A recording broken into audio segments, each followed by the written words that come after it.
संभल में जो हुआ वो सबके सामने है। पुलिस के संरक्षण में निर्दोष लोगों की हत्या की गई, बुलडोजर द्वारा घरों को गिराने की घटनाएं आम हो गई हैं, खास तौर पर उत्तर प्रदेश में, जहां ऐसा लगता है जैसे कानून के नाम पर जंगल राज चल रहा।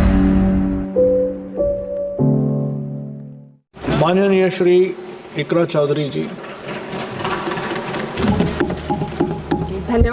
धन्यवाद सभापति महोदय, आपने मुझे इस विशेष चर्चा पर बोलने का मौका दिया।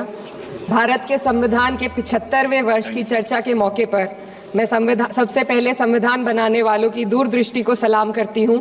एक युवा सांसद के तौर पर मैं अपनी उम्मीदों को संविधान के साथ जोड़कर खास तौर पर ये बताना चाहती हूँ कि आज हमारे देश में पिछड़े, दलित, अल्पसंख्यक समुदाय को किस तरह अपने संवैधानिक अधिकारों और आज़ादियों की हिफाजत के लिए हर रोज़ मुश्किलों का सामना करना पड़ रहा है।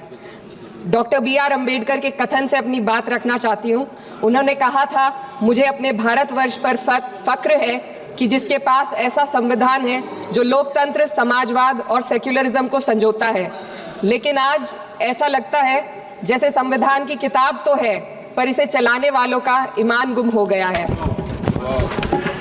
आज हिंदुस्तान में हर वर्ग को किसी न किसी चुनौती का सामना करना पड़ रहा है, मगर अल्पसंख्यक खास तौर पर मुसलमानों पर जो कहर टूटा है वो किसी से छुपा नहीं है। ये लोग सिर्फ अपने मजहबी पहचान की वजह से निशाने पर हैं। संविधान का अनुच्छेद 15 कहता है कि किसी भी नागरिक के साथ धर्म, जाति या किसी और वजह से भेदभाव नहीं होना चाहिए, लेकिन हकीकत इसके उलट है। हालात इस कदर बिगड़ चुके हैं कि hate speech, mob lynching, bulldozer द्वारा घरों को गिराने की घटनाएं आम हो गई हैं, खास तौर पर उत्तर प्रदेश में, जहां ऐसा लगता है जैसे कानून के नाम पर जंगल राज चल रहा हो। संभल में जो हुआ वो सबके सामने है। पुलिस के संरक्षण में निर्दोष लोगों की हत्या की गई और सरकार ने चुप्पी साध ली। अल्पसंख्यकों पर हिंसा बढ़ती जा रही है, मगर सत्ता में बैठे लोग या तो आंखें मूंदे हुए हैं या फिर इन घटनाओं को बढ़ावा दे रहे हैं। हद तो तब हो जाती है जब न्यायपालिका की बात भी अनसुनी कर दी जाती है। सुप्रीम कोर्ट ने मॉब लिंचिंग पर 11 सूत्रीय निर्देश जारी किए थे। इसमें साफ कहा गया था कि राज्य सरकारें और पुलिस इस तरह की घटनाओं को रोकने और दोषियों पर सख्त कार्रवाई करने के लिए जिम्मेदार है, लेकिन आज भी इन निर्देशों पर अमल नहीं हो रहा है। हाल ये है कि मॉब लिंचिंग को रोकने की बजाय सत्ता में बैठे लोग आग में घी डालने का काम कर रहे हैं। उनकी जुबान से ऐसी बातें निकलती हैं जो नफरत को और बढ़ावा देती है।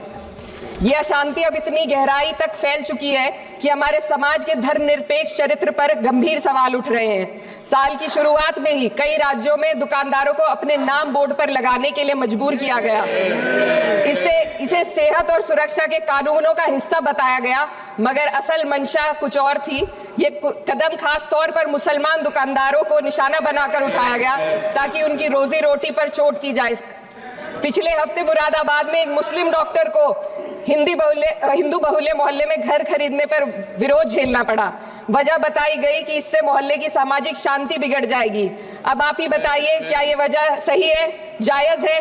असल में ये छोटी बड़ी घटना इस बात का सबूत है कि सांप्रदायिकता को बढ़ावा देने वाले बयान और नीतियां हमारे समाज को अंदर से खोखला कर रही है। उत्तर प्रदेश में यति नरसिंहन ने बेहद घटिया बयान दिया, लेकिन सरकार इन बयानों पर कोई कार्रवाई नहीं कर रही।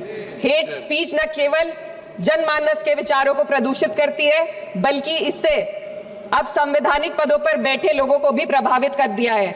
अभी हाल ही में माननीय उच्च न्यायालय इलाहाबाद के माननीय न्यायाधीश ने ऐसे बयान दिए जिसका संज्ञान खुद सुप्रीम कोर्ट को लेना पड़ा।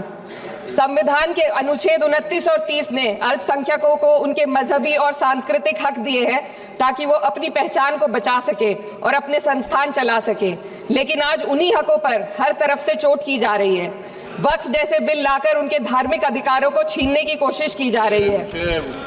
आज अल्पसंख्यक समुदाय को संविधान द्वारा दिए गए अपने बुनियादी अधिकार पाने के लिए लंबी लड़ाई लड़नी पड़ रही है। ऐसे कई मामले अदालत ने न्याय देकर संविधान की रक्षा की है, लेकिन अदालती प्रक्रिया में जो समय लगता है उसकी वजह से देश के सामाजिक ताने बाने को भारी नुकसान उठाना पड़ता है। मिसाल के तौर पर इलाहाबाद हाई कोर्ट ने 2004 के मदरसा एक्ट को रद्द कर दिया था, था, जिससे मदरसों के संचालन पर सवाल उठे।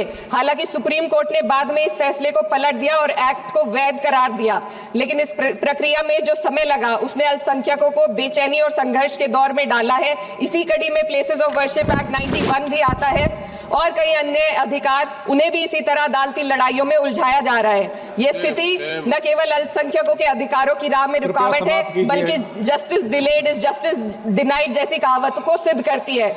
मैं इस सदन से दुनिया भर के अल्पसंख्यकों की आवाज उठाना चाहती हूँ, खास तौर पर हमारे पड़ोसी देश बांग्लादेश पे। खासतौर पर हमारे पड़ोसी देश बांग्लादेश में अल्पसंख्यकों के साथ जो हो रहा है वे दिल को गहरे तक चोट पहुंचाने वाला है। उनकी जान माल की हत्या की जा रही है। बांग्लादेश हो या हिंदुस्तान हो या कोई और देश, अल्पसंख्यकों की सुरक्षा, इज्जत और अधिकारों की हिफाजत हर सरकार की सबसे पहली जिम्मेदारी होनी चाहिए। मैं इस सदन से अपने देश के अल्पसंख्यकों के साथ बांग्लादेश के पीड़ित अल्पसंख्यकों की आवाज को एक साथ उठाना चाहती हूँ। ये वक्त की पुकार है कि हम सब मिलकर ये सुनिश्चित करें कि किसी भी इंसान को उसकी पहचान या मजहब के कारण डरकर जीने पर मजबूर ना होना पड़े।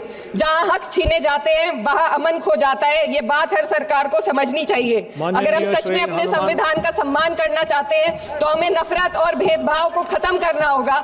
हमें ये दिखाना होगा कि ये मुल्क हर वर्ग, हर जाति, हर धर्म और हर समुदाय का है और जब तक ऐसा नहीं होगा तब तक संविधान की आत्मा सिसकती रहेगी। सर, अपनी बात को खत्म करते हुए मैं एक शेर अर्ज करना चाहती हूँ। ये दाग दाग उजाला, ये शब गजीदा शहर, वो इंतजार था जिसका, ये वो शहर तो नहीं। लेकिन अगर इस सदन में बैठे हम सभी सदस्य ये ठान ले कि हमें संविधान के मूल्यों को लागू करना है और उसे लागू करने का प्रयास करें तो वह सुबह जरूर आएगी, जिसके लिए लाखों भारतवासियों ने अपने जानों की कुर्बानी दी है। खबरों में बने रहने के लिए फोरम 4 को सब्सक्राइब करें और नोटिफिकेशन पाने के लिए बेल आइकन दबाएं।